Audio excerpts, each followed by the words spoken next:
question is explain the formation of stationary waves in stretched strings and hence deduce the laws of transverse waves in stretched strings. This is 8 marks question. This question belongs to waves. First we have to write the definition of stationary wave. What is stationary wave?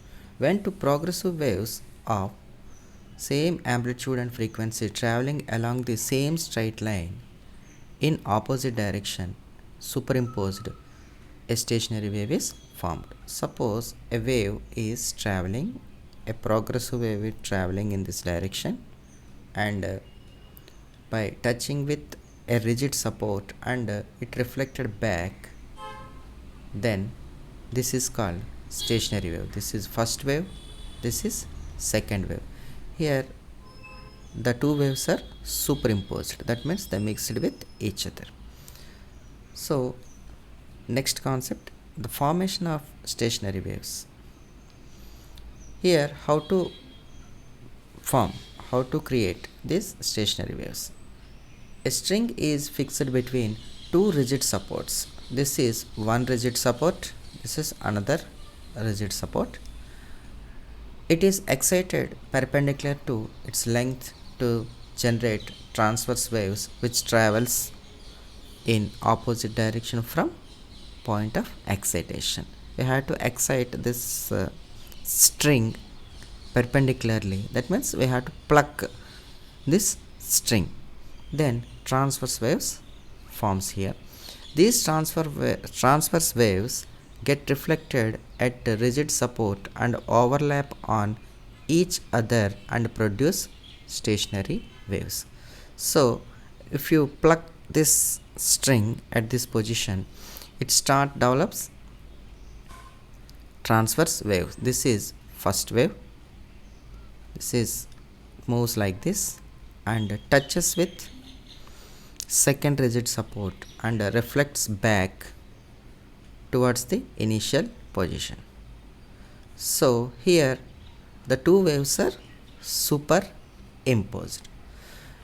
By observing this diagram, this is length of the wire, then at this position A, this is called antinode, where the vibration is maximum, the amplitude is maximum. This is called node, where the amplitude is very minimum. So if this is a wave, suppose a particle is displaced in this direction, then the displacement of that particle or the path of this wave can be expressed in terms of a simple harmonic equation. According to theory, let y1 is equal to a sin kx plus omega t and y2 is equal to a sin kx minus omega t. Here y1 represents first wave, y2 represents second wave, second progressive wave, are the displacements of incident and reflected waves from rigid supports. So first wave and second wave displacements. According to superposition theorem, the resultant displacement of stationary wave y is equal to y1 plus y2. So we have to add this value. So y is equal to a sin kx plus omega t plus a sin kx minus omega t. Here k is called wave vector or wave number. So y is equal to, take a common factor of a, sin kx plus omega t plus sin kx minus omega t. Now simplify this equation. A into, this is looks like sin of a plus b, this is looks like sin of a minus b. Now expand this term. Sin of a plus b means sin a cos b plus cos a sin b.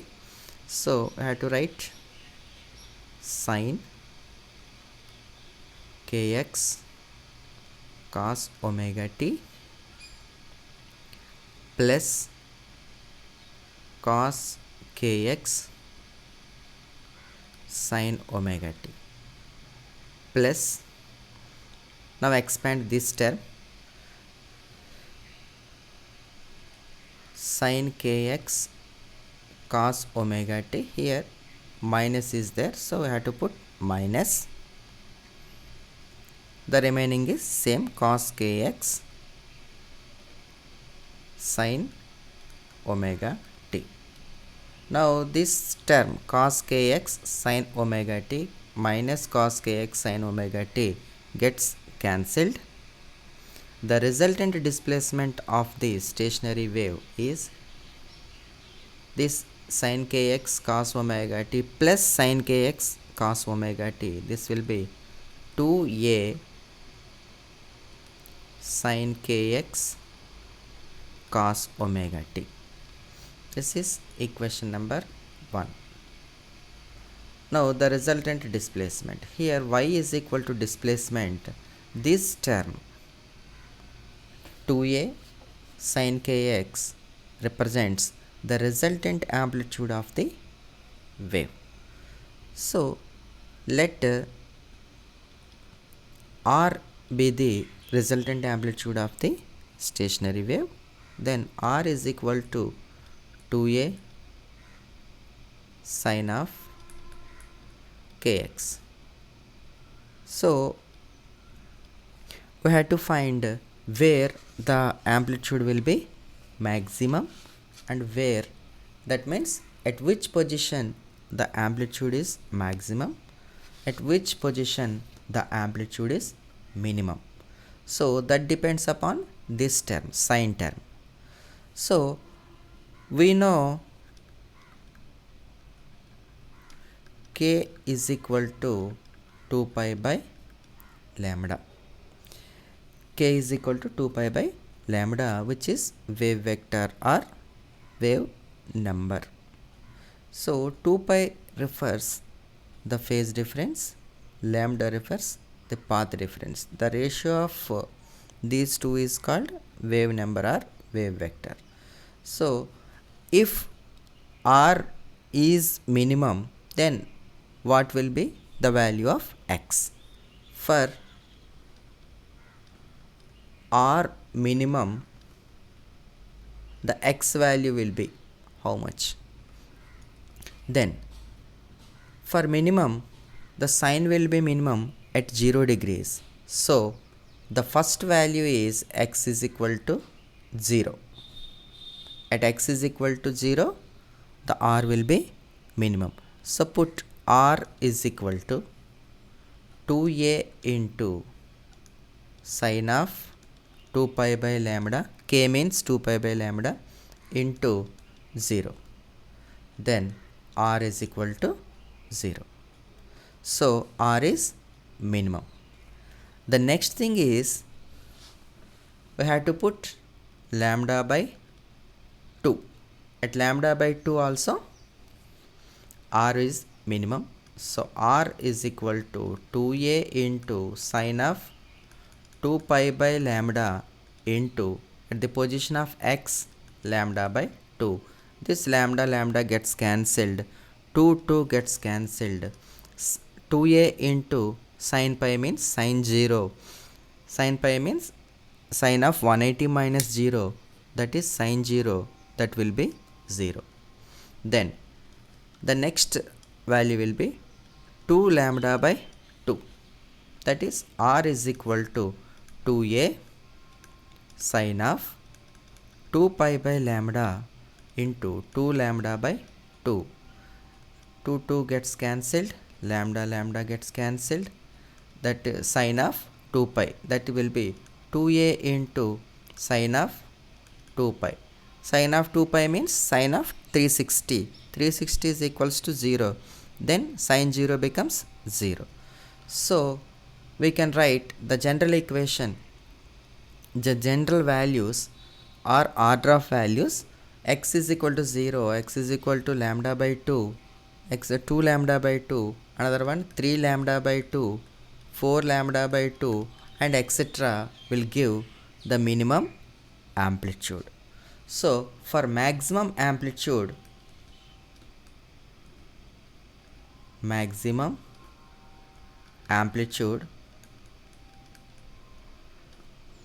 put x is equal to lambda by 4.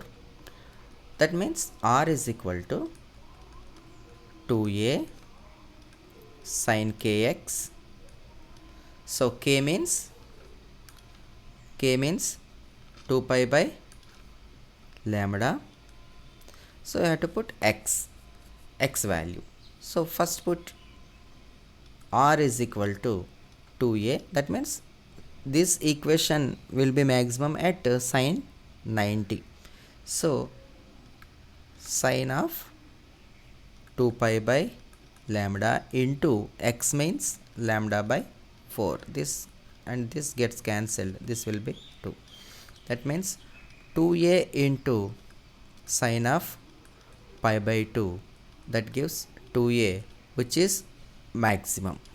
So this equation is maximum when sin is 90 or multiples of 90. So this will be, when this will be maximum means lambda by 4. Next one is 3 lambda by 4, 5 lambda by 4, 7 lambda by 4, and so on. At these values only this r becomes maximum. So the next thing is maximum amplitude we will get at these particular values. Now we have to find the distance between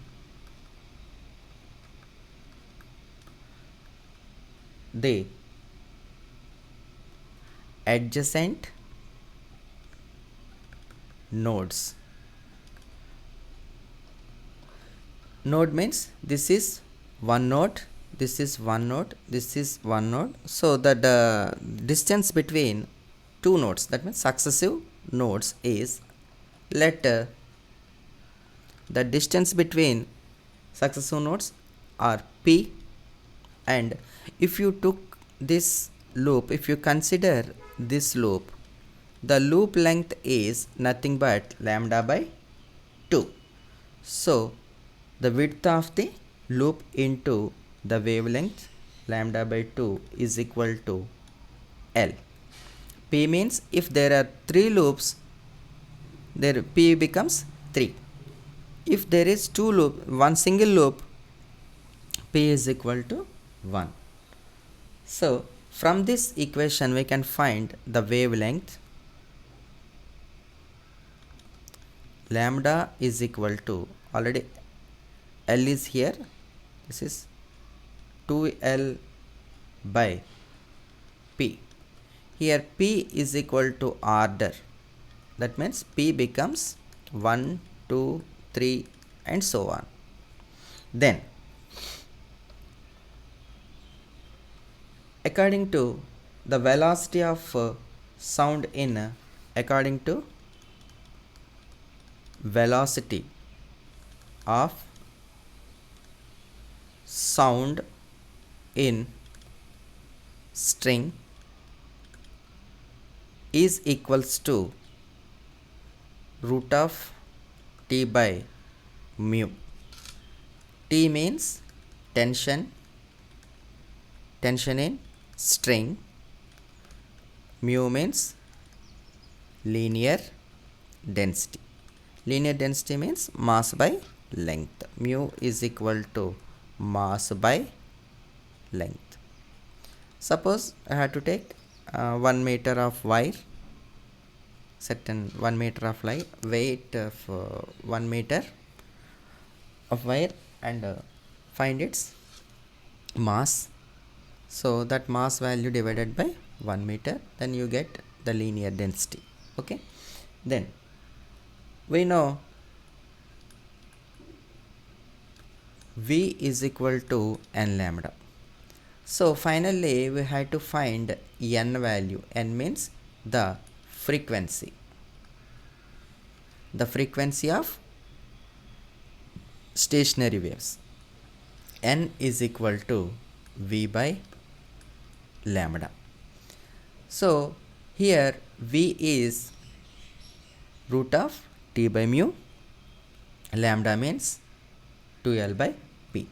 So N is equal to V means root of T by mu divided by 2L by P. Then the frequency N is equal to P by 2L root of T by mu. Here P is equal to 1, 2, 3, 4 and etc. L is equal to length of the string. Mu is equal to linear density of string. Now find first laws of stretched strings.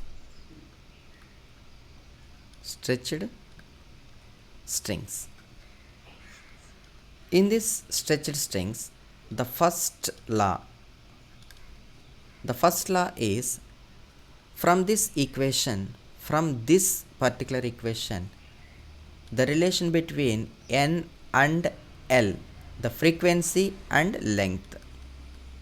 Here the frequency of sound wave is inversely proportional to the length of the wire or the length of the vibrating segment. This is N is proportional to L. This is first law. So that means therefore NL is equal to constant. That means N is equal to some constant by L. If I want to change this proportionality symbol into is equal to, so I have to utilize one constant and L becomes constant. Second law. Now I have to write the relation between frequency and tension. So both are in numerator. So N is directly proportional to the tension of the wire. What happens? The frequency is directly proportional to root T. If tension increases, the frequency also increases. Tension decreases, frequency also decreases. So N by root T is equal to constant here. That means here N1 L1 is equal to N2 L2 is equal to and so on. Here N1 by root T1 is equal to N2 by root T2 is equal to and so on. Next, third law. Now the relation between N and mu, that means frequency and linear density of the wire. Frequency is in numerator, linear density in denominator. So N is proportional to 1 by root mu, the linear density. That means if linear density increases, the frequency decreases. If linear density decreases, the frequency of the wire increases. So N root mu is equal to constant. That means N is equal to some constant divided by root of mu. From this expression we can write N1 root of mu1 is equal to N2 root of mu2 and so on. So if we change the string, that means or replace the existing string, then the mu value will be changed. So we can use the same tuning forks of frequencies, but by changing of this length, this wire, then the frequency will be, the resultant will be constant here, even though you change the linear density. So this is the essay question, formation of stationary waves in stretched strings and the loss of stretched strings. So you have to write up to here. You can write this line and this line also. You no need to prove all these terms. Then write this, derive this expression. Basing on this expression, you can write this loss. Okay, very important question. Thank you.